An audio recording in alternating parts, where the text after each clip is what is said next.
Depression is a bullet with no name. I'm your host, Natasha Kay, and you're listening to Micromusings.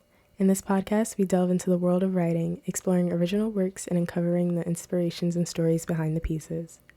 Our goal is to create a space where writing can inspire, comfort, and connect us all. Thank you for joining me on this journey. Now let's dive in. LindoYes is a dyslexic spoken word poet who was born and raised in Philadelphia, where he currently lives. He has been featured on many platforms, including Philly Weekly, the Philadelphia Inquirer, Button Poetry, Voices in Power, and Death Poetry.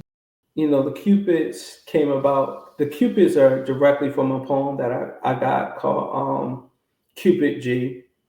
And then the emojis came about because of the world building I needed, but it came from a poem called Trigger Warning.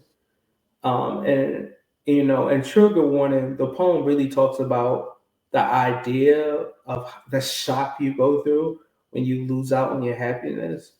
But when I was starting to create the world of a pawn shop, I realized I needed to put more of our identity to this application.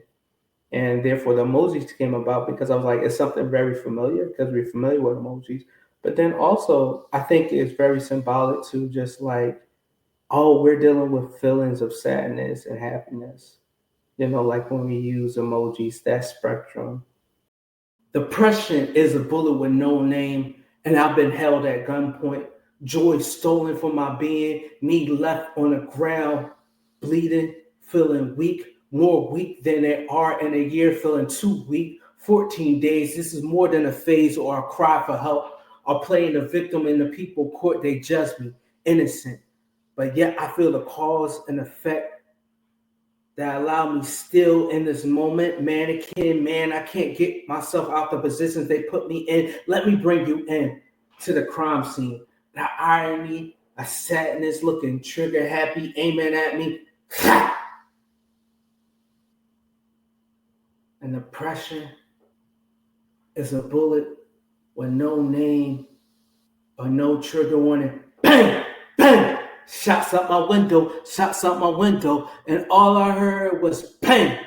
Next day, word on the street is Cupid is a G. He traded in all his bows and arrows for guns and bullets, and he had for every sorry person he see that can't show love. Oh man, he'll never get me. I mean, never will he get me. As soon as I said that, I found myself walking down Broad Street with a tap on my shoulder, and guess who it be? Now fiercely pointed at my head. I heard him say, "Yo, where your heart at?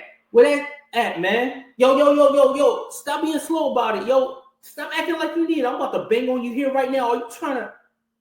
I panicked grabbed my chest, realizing that it's not even there as he snatched it off my sleeve, walking away as coolly as he came. I remember walking home that night, feeling so disheartened. The days following, I truly didn't know how I felt until I got a phone call from a private number, and guess who it would be? Yo, do you want your heart back, huh? Do you want your heart back or not? Yo. Speak up. I can't hear you. Yeah. Then you gotta pay for it. Yeah, that's right. I'm holding it for ransom.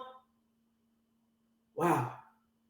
Without having enough love or being able to give enough love, somehow I hope he pawns it to you. Because you see more volume than I do. As you told me how cold-hearted I am. You told me my kisses were like snowflakes on your cheek because they lacked the warmth of love behind me. So hopefully he calls me out for the punk I am for not showing you enough love and put a drive-by on me. Riding around in his car, blazing the L, listening to Lil Wayne saying to himself, I ain't want to hit him, but I hit him up. That type of bang put his head through his arms. Yo, there go that young boy right there that can't show love. Yo, I'm about to bang him here right now. Bang, bang. Slowly killing me with love. Bang, bang. I panicked grabbed my chest, screaming out, love hurts. Love hurts. He smoothly gets out his car with his nine clutched tightly over my body and says, yeah, that's right. Love hurts. Love hurts like that heartbreak you left her with. But don't even worry about that. I gave her your heart so she can finally say she has it. Bang! Bang! Bang! Those are the last thoughts ringing in my head as I now find myself in a hospital bed, blood leaking out my chest. I'm screaming out to the doctor, love hurts, love hurts. The doctor operates to take out every single one of those shots. The feel that I have no pulse, but yet a heartbeat as long as I love live. And that day, that very day, I realized Cupid is a G. Thank you. Thank you for listening to Micro Musings. I'm so glad you could join me today. If you'd like to read more of my writing, visit my website by clicking the link in the show notes below or go to bynatashak.com. If you enjoyed today's episode, please feel free to share it with others who might appreciate it. And if you enjoy the podcast overall, I'd be grateful if you could leave a 5-star rating. Don't forget to follow or subscribe wherever you listen to your podcast so you never miss an episode, and to the Substack for additional exclusive content. Your support means the world to me. With love always. Until next time, I'm Natasha.